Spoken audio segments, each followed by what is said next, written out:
Good afternoon and welcome to Tight Talk. Hey guys, thanks for joining us today. Today you have myself, Captain Coop, and I have the wonderful as ever.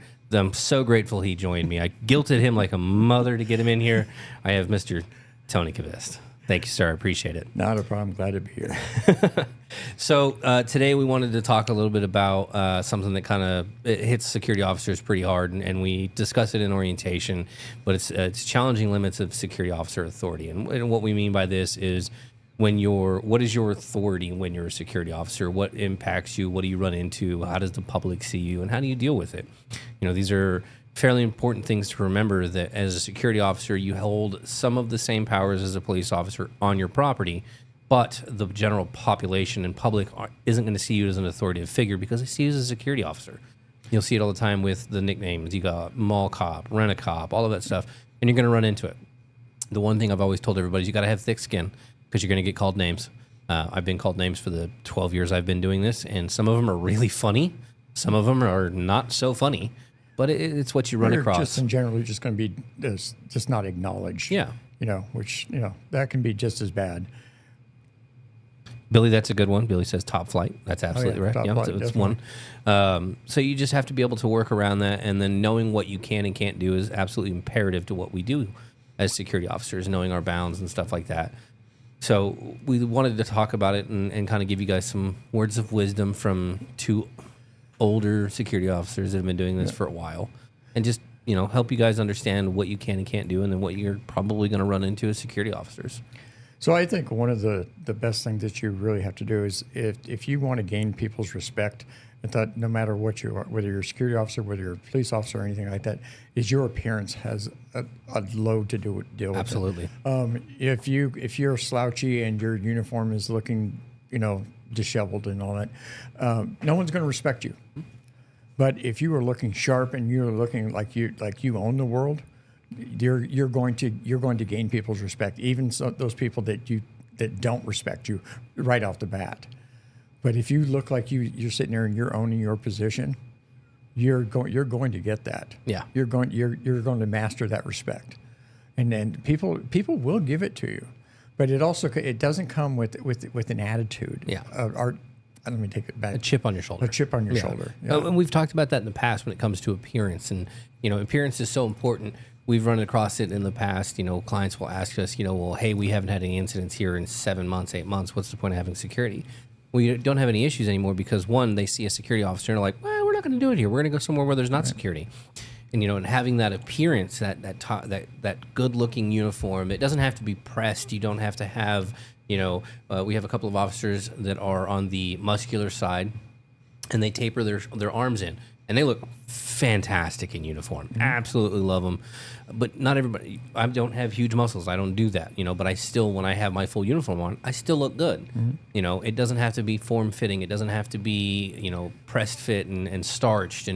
But it's got to look clean. It's got to look like it fits you. It's got to be detailed. When if you've got collar brass, if you're a supervisor, make sure that it's equal. Make sure everything shines. And making sure your uniform does fit you, though. Yeah. You don't want it to be. I mean, I'm a bigger guy, but you want your uniform to fit you snugly. Yeah. And a lot of bigger guys sit there thinking, so if I wear something a little bit bigger, it's going to hide that you're big. It doesn't. It makes it look worse. It does. It makes it look a lot worse. It makes you look even bigger than you are. Mm-hmm. So like I'll wear a tighter fitting shirt to sit there, and it puts the uniform together so much better. And the funny thing about it is when you look at that. I've used to do the same thing when I first started. Sure. I wore a little bit bigger uniform. I wanted to, because I wasn't so happy with who I was. Sure. Physically, I've gotten much better about who I am now, and so now my uniform shirts are tighter. Yeah. And the funny thing is you think that as personally, you look at it and you're like, I'm gonna feel horrible. I'm gonna see myself, and I'm gonna. Sure. But it's funny when your uniform looks good, right, how good you feel. Like I've stood in the mirror before with my full setup, and I'm looking at myself, and I'm like, I look professional right now. Exactly. Like this looks nice. And that means a lot of how you carry yourself when you're on and the that job. will change how people see you. And yes, how you look at yourself means a world of difference of how people will see you, because how you see yourself is how people are going to see you. Absolutely. And if you don't see yourself as that professional out there, holding down the fort at whatever site you may be, and it doesn't matter if you're at a grocery store, if you're at a bank, if you're, no matter where you are, watching a construction site, where there's no one, because somebody's watching you. Somebody. We talk about that too. I promise you, no matter where you are, what site you're at, what company you work for, if you're in a uniform, in a security uniform, law enforcement, whatever, first responders, anything like that, somebody is always watching you. The world has eyes everywhere, cameras, all of it. I promise you, whether you think someone's looking at you or not, someone's looking at you. Yeah, absolutely. So having that good appearance, that first, because it's like so my dad used to attribute the first time you meet somebody, you make all your initial judgments based off that first 5 seconds you see them. And that's exactly what it is when it comes to being security. That first 10 seconds somebody sees you in uniform, if you look good, everything looks the way it's supposed to, they're going to give you a little bit more time a day. Then when you engage with the public, it's like, and even if they're rude or something, is you've got to keep that kindness in your voice and stuff. And if they're being rude to you or something, let that stuff roll off your back. Because if you let it show that it's gotten to you, they're just going to keep going. Then then you're going to escalate it, and then you've lost any footing. Yep. So you got to let that small stuff roll off your back, and then just stay that professional. Yep. I one of my favorite examples of that in particular is, I think I just a month on the job, I don't remember, and someone called me a name I'd never heard before. They called me a flashlight cop. I'd never heard that one, and I was sitting there and I was like thinking through I was talking to them, and they were like, "Oh, you're just a flashlight cop," and I stopped and I was like, "You know what's funny? I've never actually heard that one. Thank you. I really appreciate you giving me a new one, because I've never heard that. I've heard a lot of ones before. I've been called a lot of names, but I've never heard that one. That's actually original to me. So thank you." And I he hated it. Thanked him for it. I was super nice about it. Dude, I really appreciate you giving me a new name. I've never heard that one before. I really appreciate that so much, sir. I'd also appreciate you if you help me out and if you could just leave the property. And he was super angry at me. Yeah. You're just unbelievable. Fantastic, sir. I appreciate your verbiage. Thank you so much for the new nickname. I'm going to take that back. I'm going to let my boss know, because he's probably going to know what that means, and he's going to tell me. But thank you so much. Right. And he left. I mean, he's still angry, but he left. Right. And so my boss, and when I told my boss, he was like, "I've heard it before." I was like, "Of course you have. You've got 20 years." But so when you're looking at that stuff, that's what you got to look for. Make sure that your uniforms. Like I said, it doesn't have to be. You don't have to be big and muscular or anything like that. You can make your uniform look good, but just by the little things, making sure everything's in line. Making sure it's clean. That's a big one. That clean. is a big one. And for those of you who wear vests are very hard to clean. Please take care and make sure those are clean, because it's the same thing. Yep. It's part of the appearance, so make sure that it's good. Yeah, you actually bring up a really good point, because for vests is we tend to sit there and think that vest is like just a jacket that you just throw on. Vests like that, because when they start looking shabby, they look pretty shabby. It's like, keep those real things, quick. Yeah, real quick. So because they're not just a jacket that you throw on and off and throw in the backseat of your car or whatever. Sit there and keep them clean, because those things, especially those, really stand out. So make your vests, keep them clean, keep them sharp, keep them in good shape. Because, we all know they're an investment. Yeah. Because they're not cheap. No. So. And something else to to think about that as well is it's an investment, like you said. They're not cheap. Do you really want something that you paid a lot of money for? One, it's there to keep you safe. Right. But two, do you really want something that you put a lot of money into looking bad? Right. You take care of your car, you take care of your home, these other expensive items you have. Sure, it's not that expensive, but at the same time, I mean, my month when I bought my vest, it was 3 car payments basically. Yeah. And so I mean that's expensive. And so take care of it. Treat it right. Make it look good. Because And there's a number of officers, that, and I think you'll admit it's like that, because anyone could have chosen to wear an undervest. Mm-hmm.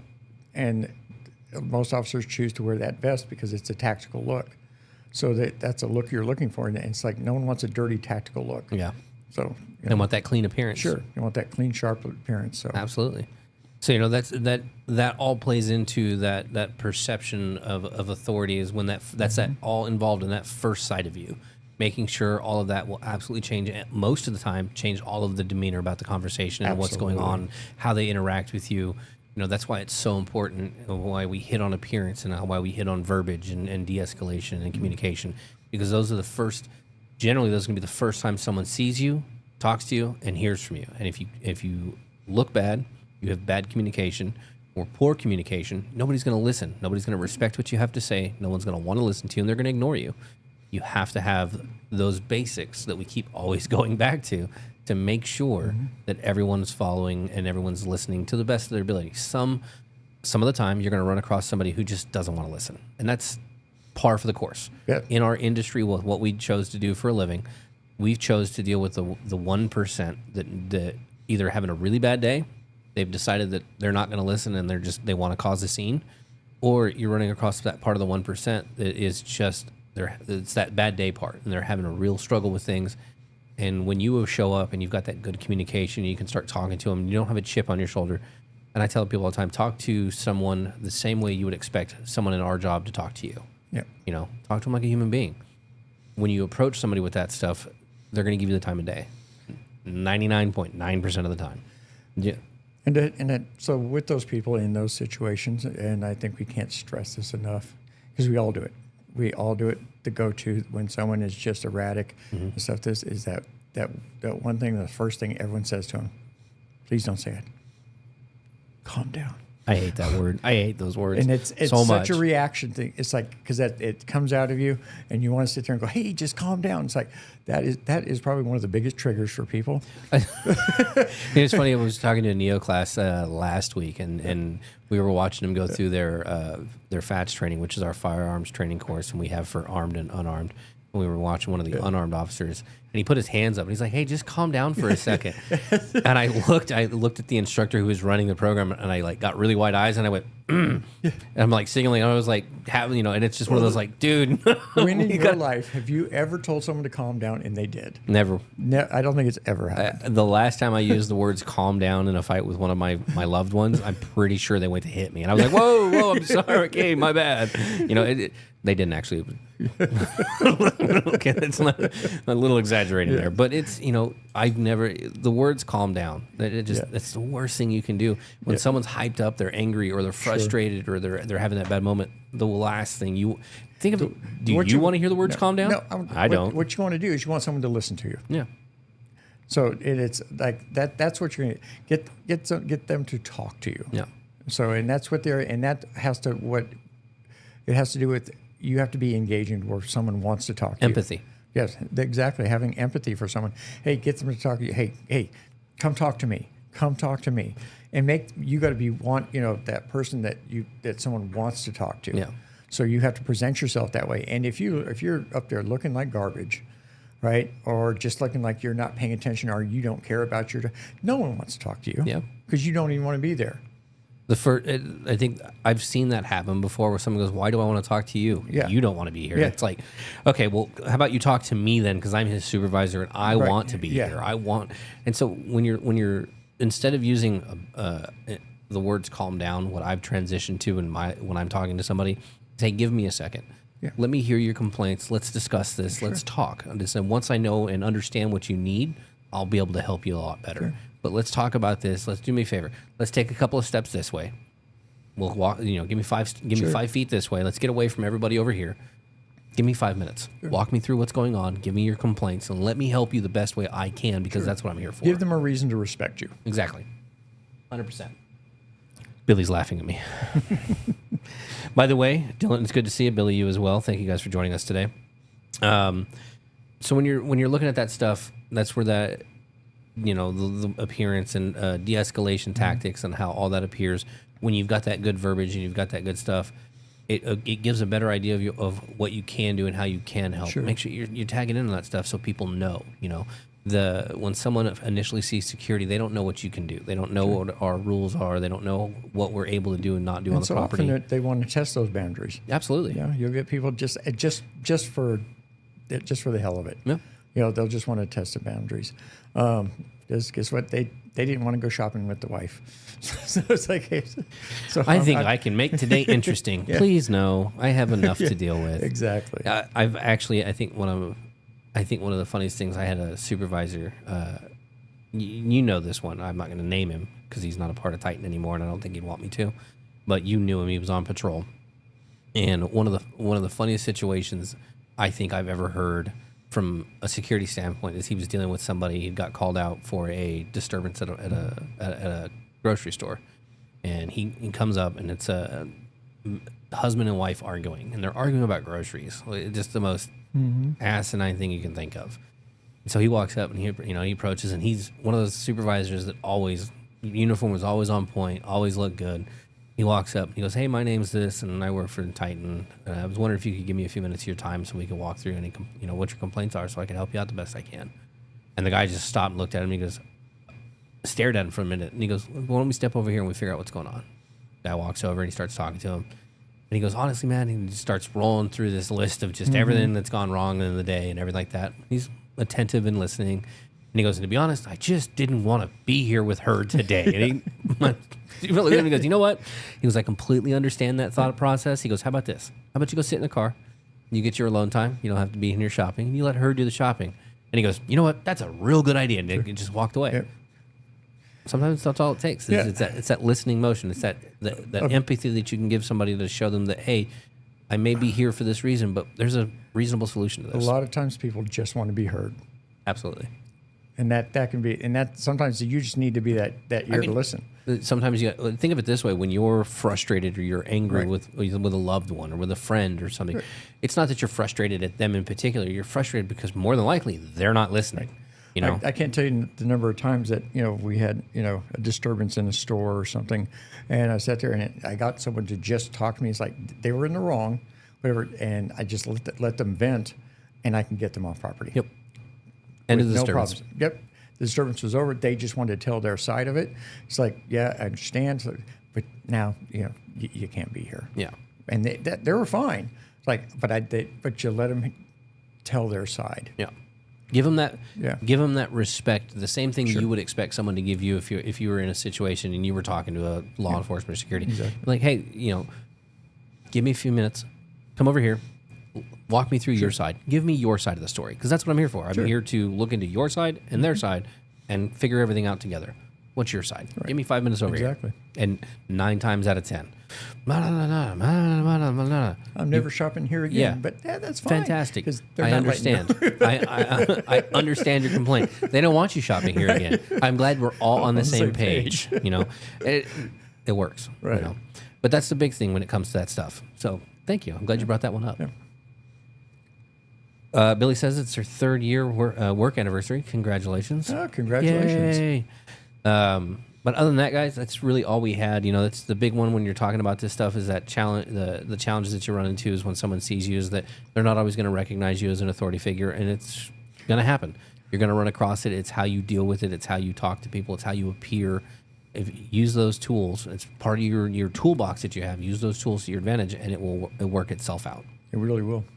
Absolutely. So other than that, guys, what we're going to do is we're going to hop into the weather real quick, and then we will let you guys get back to your weekend. So we appreciate you joining us. What we're looking at now, Friday, we have a chance of a little bit more rain here in the afternoon. Saturday was 62, Sunday 62, Monday 65, sunny on Sunday, Monday. Tuesday 66, Wednesday 62, Thursday 63, Friday 64, at the weekend back in the mid and low 60s. So going to be a nice chilly week, so make sure you guys dress for the weather. And because I love doing this one, don't forget hydration is key. Hydration is the day before, not the day of. We didn't agree to do that. I don't care. You're not scary enough to stop me. Thank you, guys. We appreciate it so much. Without you guys, we wouldn't be able to do this stuff. So, again, thank you so much. We appreciate it. You guys enjoy your weekend. Stay safe, and we'll catch you on the next one. Have a good weekend. Bye, guys.